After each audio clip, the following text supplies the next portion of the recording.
Sa kulungan ng San Nicolas Municipal Police Station ang bagsak ng isang 31 anyos na lalaking welder sa bayan ng San Nicolas sa Ilocos Norte matapos itong matimbog habang nagbebenta ng aabot sa 300 gramo ng shabu sa isang pulis na nagpakilalang buyer.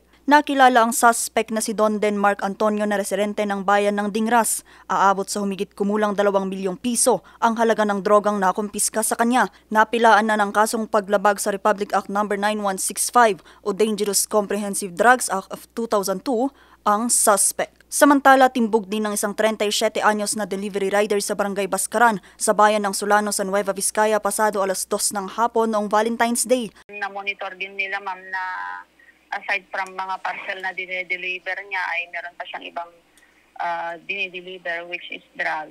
So parang may side hustle siya.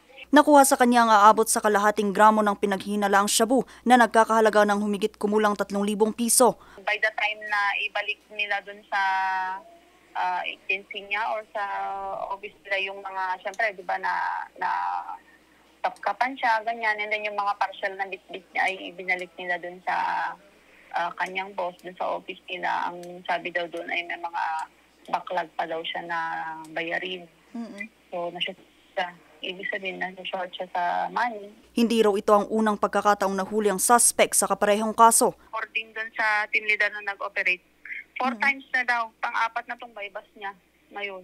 Mas paigtingin pa raw ngayon ng mga pulis ang pagbabantay sa mga delivery riders sa kanilang lugar, lalo pat hindi ito ang unang beses na nakapagtala sila ng kaparehas na kaso. Nasampahan na rin ang kasong paglabag sa Republic Act 9165 o Dangerous Drugs Act of 2002 ang suspect.